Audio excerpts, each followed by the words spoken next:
Hi, Daniel. So your test is coming up. It's very exciting. It's your last set of essays. Let's see what you wrote here. You've got the letter about your computer that didn't work. Dear shop manager, I'm writing to express my dissatisfaction with your shop's customer support, and I hope that with this letter you will pay attention to my complaint and address the issue at hand. Lovely. One thing I want you to watch out for is the spelling of address. It's a double D and a double S. Let's keep going. I recently bought a Super Blaster computer to use for work. However, 1 week after I bought it, some strange things started to happen. I noticed the first error when the computer stopped recognizing my mouse all of a sudden. Then, yesterday, when I hit the turn on button, usually we just call it the power button, okay? So, yesterday, when I hit the power button, the screen just went all blue and the computer started to produce an annoying high pitch. Yeah, usually it's high pitched with an ED, but that's all right. So I immediately, with an E, shut the computer down to stop the sound. Now it won't turn back on, no matter what I do. Okay. After my computer died, I phoned your shop to ask for support. Some lady named Julia answered me and said she was going to help with this computer problem. She asked me to do all kinds of things to my computer. None of that helped. It is still dead. Then the phone call ended and your shop's phone is not, it's not multiple phones, it's one phone. And your shop's phone is now not accepting any more calls from my number, leaving me without a solution. It would be of great urgency to me to receive a definitive solution. I believe the computer is dead for good, and it would be best to change it for a new one. It should not be a problem as the warranty is still active. Could you please help me with this situation? Yours faithfully. Okay, so I liked a lot of this. I liked that it was very thorough. I liked that you had, for the most part, some accurate grammar and language in general, vocabulary. All of it was pretty accurate. There were some errors, little errors, nothing really major. So all that was good. You certainly extended, you developed. So I would say, in terms of task achievement, you did very well. I would say that in terms of vocabulary and grammar, you did well. The one area that I'm a little concerned about is your tone. This felt to me in certain places like it was a little too informal. I know it's a letter of complaint, and I know that you're supposed to be mad about your computer not working, but you don't know the person you're writing to. You don't even know his or her name. So I really do believe that the tone of this should be a little more formal. Let me see if I can show you what I mean.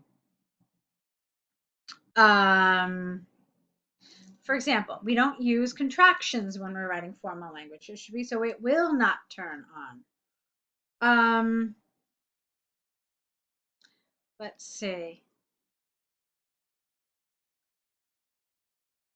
It just went all blue. That's a little bit informal as well. You could say the screen turned blue and it started to produce a high pitched noise. You don't want to call it necessarily annoying, okay? Um, some lady named Julia. That's really very informal. She asked me to do all kinds of things. That's also informal. Uh, So that's what I mean. And then all of a sudden here, this was rather formal. So there were things like that peppered throughout this letter, and I thought that may potentially affect your coherence and cohesion score. Um, so keep that in mind. But I thought the rest of it was really quite good. Okay. All right. So, and this is accurate, good. The yours faithfully, fine. Let's keep going and take a look at what you said here about artwork. The government should spend money on art. No, the government does spend money on art, but they should spend money on other things. Let's see what you said. This looks rather short. I'm a little concerned about that. I don't have a way to, not really at least. Anyway, let's see what you did. For some time, art has been used to help develop quality of life, and governments seem to understand that. I don't necessarily see the need for a semicolon. You could have just put a colon here. However, careful, it's public with a P, with a B, and then an L. However, public money must be primarily used to sustain other urgent matters, and I absolutely agree with this. All right, the phrasing of this is a little weird. It would have made sense if you had said something like, however, some believe that public money must be primarily used to sustain other urgent matters. And I absolutely agree with this. Okay, so if you had said that this was the viewpoint of some and then you agree with that viewpoint, it makes sense. But for you to say this as fact and then say that you agree with something that you've already presented as fact doesn't really make sense. Okay, I hope that explanation makes sense. All right, so, however, some people believe public money must be primarily used to sustain other urgent matters, and I absolutely agree with this. Careful with your spelling of absolutely, it's just one L. And again, I don't agree with the use of this semicolon here. Public money gathered from mandatory taxes that always comes from hardworking people's apostrophe S efforts. Oh, wait, let me try this again. Public money is gathered from mandatory taxes that always come from hardworking people's efforts to contribute and respect the laws. Again, it should be apostrophe S after people. Thus, the public money belongs to the people, so it is of great importance that this money returns to society to help with the basic needs of that community. Art is not a basic need, so it should not receive public money to sustain it. People should have the ability to develop art themselves above a solid base to sustain their dreams. Okay, well, let's continue. Prosperity comes when we can focus on thriving rather than surviving.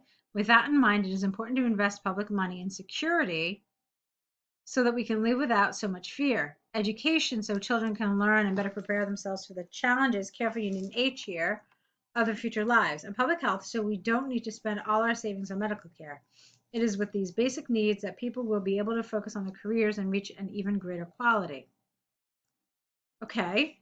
In conclusion, public money should be well spent with most important services for the community that pay their taxes. It is only with a secure base that people can grow and achieve higher grounds for the future. Okay, so let me see how you develop this. I want to actually look at it. I'm just going to think aloud for a minute because you know I like to do that. So you said that public money must be used for other things. And here you explained that public money comes from our taxes. And so for that reason, it has to go back to the society that paid it. And then art is not a basic need, so it should not be paid with public money. And then I wasn't really sure about this last sentence, what you were essentially saying here. Maybe you're saying that it shouldn't be supported by public money, but if you want to create art, you need to support yourself. I think that's what you were saying. I wasn't entirely sure. And then you were saying what we should spend public money on. And you had quite a few ideas.